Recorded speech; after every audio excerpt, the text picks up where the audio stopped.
अहाना ने बचाई अर्जुन की जान। अहाना के प्यार की हुई जीत। यह कहानी है बड़े घर की छोटी बहू की। यह कहानी है अहाना की, उस आलीशान हवेली की सबसे छोटी बहू जिसकी जिंदगी में एक ऐसा तूफान आया जिसने सब कुछ तहस नहस कर दिया। पिछले कई दिनों से अहाना और अर्जुन के रिश्ते में कड़वाहट घुल चुकी थी। छोटी छोटी बातें अब बड़े बड़े झगड़ों में तब्दील हो जाती थीं। अर्जुन, जो अपनी माँ दुर्गा देवी के साए में पला बढ़ा था, अपनी पत्नी अहाना के हुनर को, उसकी पहचान को कभी समझ ही नहीं पाया। रिश्ते में दरार इतनी गहरी हो चुकी थी कि दोनों के बीच अलग होने तक की बातें होने लगी थीं। अहाना का दिल टूट चुका था। उसे लगता था कि उसका प्यार, उसकी वफादारी सब बेकार चली गई। लेकिन किस्मत को शायद कुछ और ही मंजूर था। वह शाम अहाना कभी नहीं भूल सकती। अपने आंसुओं को समेटे हुए घर के आंगन में बैठी थी। तभी फोन की घंटी बजी। दूसरी तरफ से आई खबर ने अहाना की दुनिया ही पलट दी। अर्जुन, जो ऑफिस से घर लौट रहा था, उसका एक भयानक एक्सीडेंट हो गया था। यह सुनते ही अहाना के पैरों तले जमीन खिसक गई। जो कुछ पल पहले अपने पति से नफरत करने की कोशिश कर रही थी, अब पागलों की तरह उसकी जिंदगी की भीख मांगने के लिए दौड़ पड़ी। अहाना जब रोती बिलखती अस्पताल पहुंची तो वहां का मंजर दिल दहला देने वाला था। ऑपरेशन थिएटर के बाहर दुर्गा देवी बेसुध सी खड़ी थी, अपने बेटे की सलामती की दुआ मांग रही थी। अहाना की आंखें उस लाल बत्ती पर टिकी थीं जो उम्मीद और डर के बीच झूल रही थीं। अंदर अर्जुन का शरीर खून से लथपथ पड़ा था। उसकी सांसें उखड़ रही थीं और डॉक्टर अपनी पूरी कोशिश कर रहे थे। डॉक्टरों ने बताया कि अर्जुन को फौरन खून की ज़रूरत है और उसका ब्लड ग्रुप बहुत रेयर है। बिना एक पल गंवाए अहाना ने कहा, मेरा खून ले लीजिए, हम दोनों का खून एक ही है। यह सिर्फ एक इत्तेफाक नहीं था, यह शायद ऊपर वाले का इशारा था कि इन दोनों को कोई अलग नहीं कर सकता। अहाना ने अपना खून देकर अर्जुन की जान बचाई। वह खुद कमजोरी से ऊठ रही थी, लेकिन उसकी हिम्मत ने जवाब नहीं दिया। घंटों की जद्दोजहद के बाद जब डॉक्टर बाहर आए तो उनके चेहरे पर मायूसी थी। उन्होंने सिर झुकाकर कहा, हमें अफसोस है, हमने पूरी कोशिश की। यह सुनते ही दुर्गा देवी वहीं गश खाकर गिर पड़ी। पूरा परिवार रोने बिलखने लगा। लेकिन अहाना का दिल यह मानने को तैयार नहीं था। वह सबको हटाकर अर्जुन के पास गई। उसका ठंडा पड़ा हाथ अपने हाथों में लिया और उसकी छाती पर सिर रखकर फूट फूट कर रोने लगी। वह कहने लगी, तुम मुझे ऐसे छोड़कर नहीं जा सकते अर्जुन। मैंने तुम्हें माफ किया, बस एक बार आंखें खोलो। और तभी उसी पल उस खामोशी को चीरती हुई एक बहुत हल्की सी धड़कन अहाना को महसूस हुई। बहुत धीमी मगर जिंदा। अहाना चिल्लाई, डॉक्टर, अर्जुन जिंदा है। डॉक्टर हैरान रह गए। वे दौड़कर आए और एक बार फिर इलाज शुरू हुआ। यह किसी चमत्कार से कम नहीं था। अहाना के प्यार की ताकत ने मौत को भी मात दे दी थी। अर्जुन की सांसें तो लौट आईं, लेकिन यह तूफान अपने पीछे तबाही के निशान छोड़ गया था। डॉक्टरों ने बताया कि अर्जुन के पैरों ने काम करना बंद कर दिया है। वह शायद अब कभी चल नहीं पाएगा। यह खबर पूरे परिवार पर बिजली बनकर गिरी। अर्जुन, जो घर का इकलौता कमाने वाला था, अब बिस्तर पर था। अस्पताल के भारी बिल, दवाइयाँ और घर का खर्च, बड़े घर की आर्थिक हालत पूरी तरह बिगड़ चुकी थी। दुर्गा देवी, जो कल तक अपने रुतबे पर इतराती थीं, आज एक एक पैसे की मोहताज हो गई थीं। अब घर की सारी जिम्मेदारी अहाना और दुर्गा देवी के कंधों पर आ गई थी। लेकिन मुसीबत यहीं ख़त्म नहीं हुई थी, क्योंकि जब एक औरत मजबूर होती है तो दुनिया उस पर रहम नहीं बल्कि सौदे करने लगती है। और इस बार सौदा करने के लिए परिवार का एक पुराना दुश्मन, धोखेबाज पाल बाबू, गिद्ध की तरह इस मौके पर मंडराने लगा था। पाल बाबू वो आदमी था जिसने दूसरों की मेहनत लूटकर अपना साम्राज्य खड़ा किया था, और अब उसकी नज़र इस टूटे हुए परिवार की मजबूरी और इज्जत दोनों पर थी। उसने मदद के बहाने हवेली में प्रवेश किया और अपने चालाक दिमाग से हर स्थिति का जायजा लिया। तभी उसकी नज़र पड़ी अहाना पर, उस औरत पर जिसे वो पहले केवल बेटे की बीवी समझता था। लेकिन अब वो समझ गया कि यह औरत मिट्टी से सोना बना सकती है। पाल बाबू ने जाल बिछाया और बहुत नरमी से अहाना को मूर्तियां बनाकर बेचने का प्रस्ताव दिया ताकि परिवार का खर्च निकल सके। अहाना, जो कल तक सबकी नज़रों में बेबस थी, आज अपने परिवार को बचाने के लिए उस मिट्टी को फिर से थाम लेती है जिसे अर्जुन ने कभी बेकार समझा था। और यही बदलाव की शुरुआत थी। घर की दूसरी औरतें, चारुलता, पारोमिता और नीता, जो कल तक अहाना का मजाक उड़ाया करती थीं, आज उसी की तरफ उम्मीद से देखने लगीं। अहाना दिन रात मेहनत करती, मूर्तियां बनाती और पाल बाबू उन्हें कौड़ियों के दाम पर खरीद कर अपना नाम लगाकर बड़े व्यापारियों को बेचता। वह अहाना की मेहनत लूट रहा था और घर की मजबूरी का फायदा उठा रहा था, लेकिन सच ज्यादा दिन नहीं छुपता और कहानी ने असली मोड़ तब लिया जब एक बड़ा ऑर्डर, जो मिस्टर वर्मा नाम के एक ईमानदार व्यापारी से मिला था, पाल बाबू के हाथ से फिसल गया। वर्मा जी को शक हुआ और वह खुद असली कलाकार से मिलने उस हवेली तक जा पहुंचे। जब उन्होंने आंगन में बिखरी मूर्तियों और अहाना के हुनर को देखा तो उनकी आंखें भर आईं।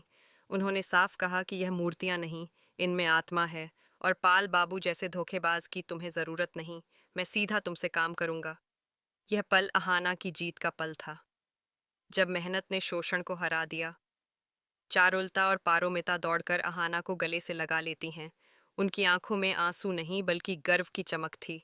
अर्जुन, जो व्हीलचेयर पर बैठा यह सब देख रहा था, खामोश था। उसकी आंखों में पछतावे की नमी थी। परिवार की जिम्मेदारियों और अर्जुन की बिगड़ती सेहत के बीच जब हवेली का सन्नाटा गहराने लगा और दुर्गा देवी के चेहरे की चिंता की रेखाएं हर बीतते दिन के साथ और गहरी होती गईं, तब अहाना ने अपनी आंखों में बस एक ही लक्ष्य रखा। यह घर, यह परिवार और यह सम्मान टूटने नहीं देना है, चाहे उसके लिए उसे अपनी आत्मा की मिट्टी भी गूंथनी पड़े। अर्जुन अब बिस्तर पर था।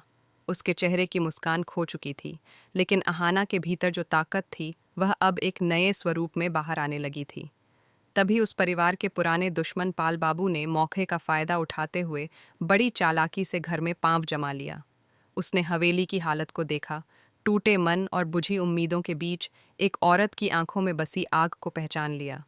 अहाना के हाथों में जो हुनर था, मिट्टी को जीवंत बना देने की कला, उसे देखकर पाल बाबू ने अपने लालच को एक नया जामा पहनाया और एक मददगार का मुखौटा ओढ़कर घर के सामने आया।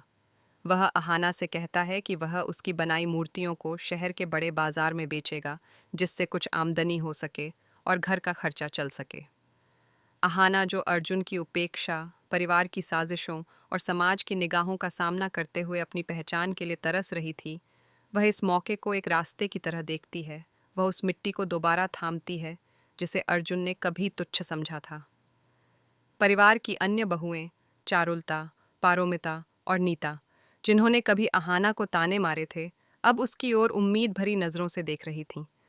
अहाना दिन रात बिना रुके, बिना थके, चुपचाप काम करती है। उसकी हथेलियों में छाले पड़ जाते हैं, लेकिन उसकी लगन में कमी नहीं आती। वह एक एक मूर्ति में अपनी आत्मा भर देती है, लेकिन दूसरी तरफ पाल बाबू उसका शोषण कर रहा होता है। वह मूर्तियों को कौड़ियों के भाव खरीदकर उन पर अपना नाम चिपकाकर उन्हें महंगे दामों में शहर में बेचता है। अहाना की मेहनत, उसकी रचनात्मकता और उसका आत्मसम्मान धंधा बन चुका था और वह खुद को बार बार ठगा हुआ महसूस करती है। पर मजबूरी और घर के हालात उसे चुप रहने पर मजबूर कर देते हैं। लेकिन सच ज्यादा दिन छुपा नहीं रहता। कहानी में असली मोड़ तब आता है जब एक बड़ा ऑर्डर पाल बाबू को मिलता है, शहर के प्रसिद्ध व्यापारी मिस्टर वर्मा से, जो ईमानदारी और क्वालिटी के लिए जाने जाते हैं। पाल बाबू मूर्तियों को देखकर उन्हें सौदा तय करता है, लेकिन जब वर्मा जी को शक होता है कि ये मूर्तियां उसके हाथ की नहीं हो सकती, तो वह खुद सच्चाई जानने निकल पड़ते हैं। जब वे हवेली पहुंचते हैं और अहाना के काम को सामने देखते हैं तो वह स्तब्ध रह जाते हैं। टूटे आंगन में बिखरी अधूरी मूर्तियां, अहाना के मिट्टी लगे हाथ और उसकी मेहनत को देखकर वे द्रवित हो जाते हैं। वे सारा सच जानते हैं और पाल बाबू को वहीं बेनकाब करते हैं। वह कहते हैं, बेटी, ये मूर्तियां नहीं हैं, इनमें आत्मा है, और ऐसे धोखेबाज की तुम्हें जरूरत नहीं। आज से मैं सीधा तुमसे काम करूंगा। ये शब्द जैसे पूरे घर की दीवारों में गूंज उठते हैं। चारुलता और पारोमिता दौड़कर अहाना को गले लगाती हैं। उनके आंसुओं में दर्द नहीं, गर्व होता है। हवेली में पहली बार किसी ने औरत की मेहनत को सम्मान दिया था। अर्जुन, जो व्हील चेयर पर बैठा यह सब देख रहा था, उसकी आंखों में ग्लानि और पछतावा छलक रहा था। उसे अपनी गलती का एहसास होता है। जो औरत कल तक उसकी नज़रों में सिर्फ एक जिम्मेदारी थी, आज वही औरत उसकी इज्जत की सबसे बड़ी दीवार बन चुकी थी। और तभी, जब हवेली की चारों बहुएं, अहाना, चारुलता, पारोमिता और नीता, अपनी पहचान के लिए एक साथ खड़ी होती हैं, तब क्रांति की असली शुरुआत होती है। वे मिलकर छोटी बहन मिली के लिए और अपनी आज़ादी के लिए, अपने आत्मसम्मान के लिए एक छोटा सा बिजनेस शुरू करती हैं, हाथ से बनी गुड़ियों का। पहली बार जब वे खुद बाजार जाती हैं, वहाँ उन्हें जो सामना करना पड़ता है वह किसी तूफान से कम नहीं होता। दुकानदार उनका मजाक उड़ाते हैं, कोई कहता है घर संभालो, बाजार नहीं, तो कोई हंसकर मूर्तियों को ठुकरा देता है। टूटे मन के साथ वे हवेली लौटती हैं, लेकिन वहाँ और भी कड़वे शब्द उनका इंतजार कर रहे होते हैं। पिशिमोनी और पोल्टो हमेशा की तरह विश्वमन करते हैं और अहाना की नाकामी को अर्जुन की मर्दानगी पर सवाल बनाकर रखते हैं। अर्जुन गुस्से में कह देता है कि अब अहाना घर से बाहर नहीं जाएगी। यह बात अहाना को अंदर तक तोड़ देती है, लेकिन उस टूटन से ही उसकी आंखें खुलती हैं। अगले ही दिन वह बिना किसी की परवाह किए अपनी बहनों को साथ ले जाती है। चारुलता का गुस्सा, पारोमिता की झिझक और नीता की चुप्पी, इन तीनों को वह अपनी ताकत में बदल देती है।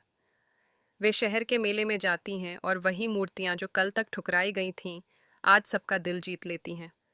एक बड़ी कंपनी उनके काम से प्रभावित होकर न केवल उनके सारे सामान खरीद लेती है, बल्कि उन्हें बड़ा ऑर्डर भी देती है। जब वे हवेली लौटती हैं तो सबको लगता है कि वे फिर हार कर आई हैं, लेकिन इस बार उनके हाथ खाली नहीं होते। अहाना दुर्गा देवी के चरणों में मेहनत की पहली कमाई 500 रुपये का एडवांस रखती है। हवेली में सन्नाटा छा जाता है। दुर्गा देवी की आंखें भर आती हैं और वे अहाना के सिर पर हाथ रखती हैं, मानो कह रही हों, यह असली लक्ष्मी है। अर्जुन टूट जाता है। वह अहाना से माफ़ी मांगता है और कहता है, मैंने तुम्हारी ताकत को नहीं, अपने अहम को सुना था। अहाना की आंखों में आंसू होते हैं, लेकिन अब ये आंसू कमजोरी के नहीं, ताकत के होते हैं। उसने अर्जुन को माफ तो कर दिया, लेकिन यह भी कहा, अब मेरा रास्ता मेरा अपना होगा। अब चार बहुएं सिर्फ हवेली की औरतें नहीं, वे उम्मीद, आत्मनिर्भरता और महिला शक्ति की मिसाल बन चुकी हैं।